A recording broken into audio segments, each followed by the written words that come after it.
Manchester City have officially hit that point in the season where there's no room left for slippy PS, and Pep Guardiola knows it. You can hear it in the way he's talking now. The relaxed, early season will improve. It's a long year. Tone is gone, with March just around the corner. Pep is treating every single match like a cup final, because for City, that's exactly what it has become. Right now, they're still alive in all 4 competitions. That alone is insane when you think about the level they've been playing at for years. They're into the 5th round of the FA Cup. They've already booked their ticket to the final of the EFL Cup. They're in the Champions League round of 16. And on top of that, they're chasing Arsenal in the Premier League, sitting 4 points behind in a title race that doesn't look like it's going to offer much forgiveness. For Guardiola, the situation is simple. From here on out, there are no normal matches. He's already said that when City return from this short break, he wants to see his players locked in, fully focused. Because at this stage of the season, every game is a final. There's no easing into anything, no coasting. One bad night in the league could cost him the title. One lapse in a knockout tie could destroy months of work. Pep being Pep, he even wrapped it in that poetic way he likes, talking about how, as March arrives, the sky will be bluer, the mood will be better, but only if City are still in position on all fronts. He knows this is a stretch that defines reputations. What happens from now into April and May will be what people remember about this season, not the early season form or the winter dip. The schedule they're staring at is brutal. Matches every 3 days. Premier League, then a domestic cup, then Europe, then back to the league again. It's that cycle where there's barely any actual training. It's all recovery, video work, and emotional management. Pep has been honest about how demanding it's been, especially with the lack of proper recovery time between fixtures. In the Premier League, he spelled it out. If they lose, they're out. Obviously, mathematically, one defeat doesn't eliminate them. But what he means is that in a title race this tight, against an Arsenal side that isn't dropping many points, a single league defeat is enough to swing momentum permanently. There's no safety net when you're 4 points behind and chasing a team that has already shown they can put together long winning runs.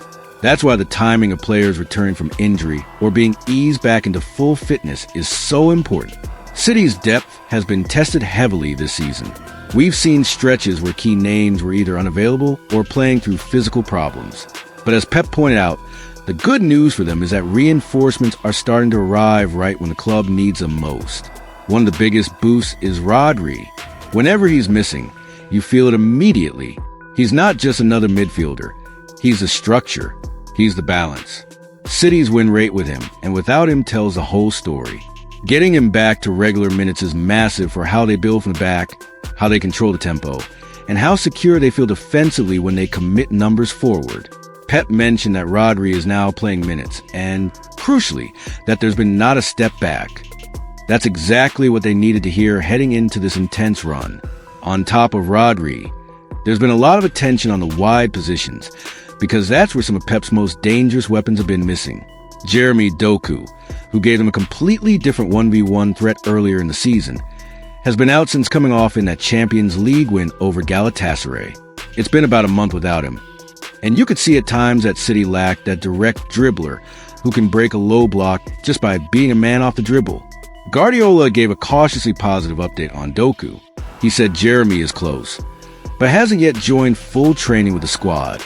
The important detail there is that they're being careful. Pep admitted they really needed wingers in that Salford match, but they still didn't rush him back.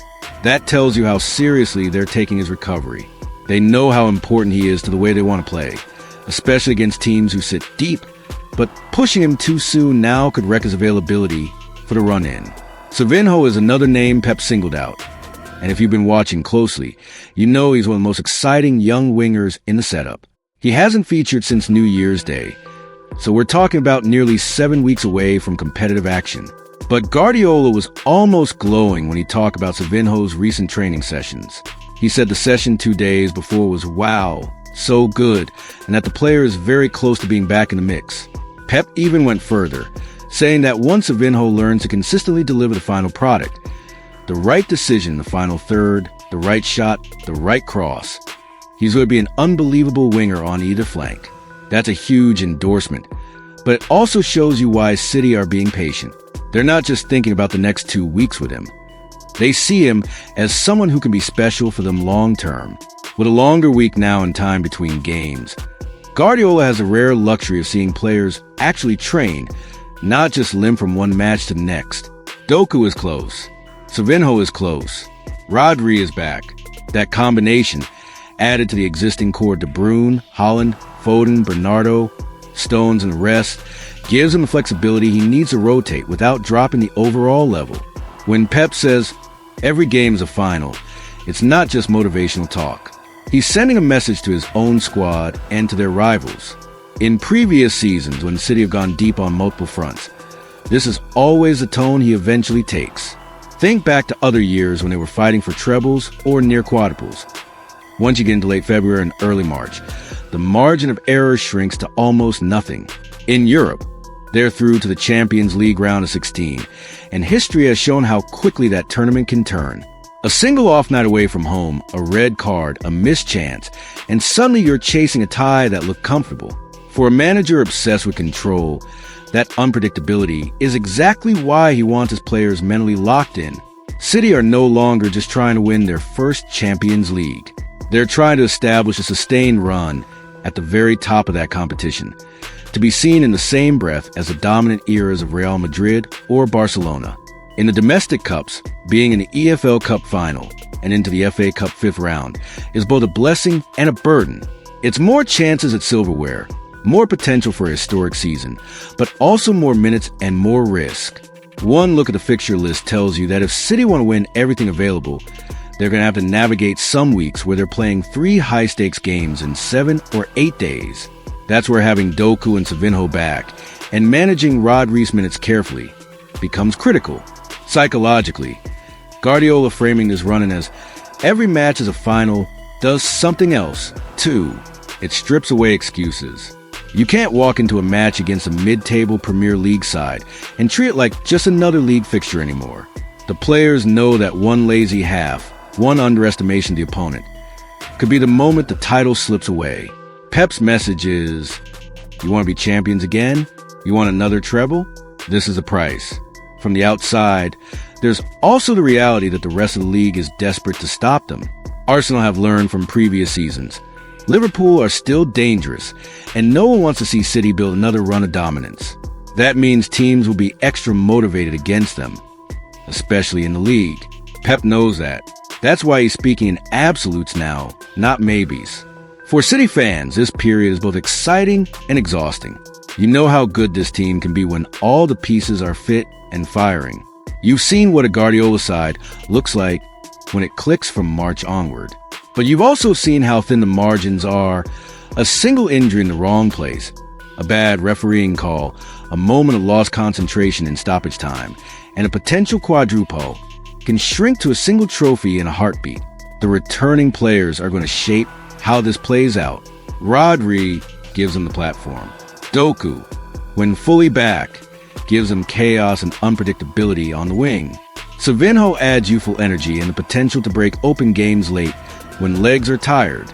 The rest of the squad, now used to long seasons and big pressure, will be expected to carry that standard every 3 days. Guardiola summed it up in a way that really captures where Manchester City are right now. The sky is getting bluer, both literally and metaphorically. The weather will improve. The pitches will be firmer. The mood will lift, but only if they keep winning. There is no safety net at this stage. For competitions are still alive, but that also means for different ways the season can unravel fast if they lose focus. So as City move into this decisive stretch, every league fixture, every Champions League tie, every cup assignment becomes part of something bigger. For Pep and his players, there really is no such thing as just another match anymore. Each one is a final, and they have to play like it. Let me know what you think. Do you see this Manchester City squad having enough depth and fitness to chase all 4 trophies again, or will the sheer volume of games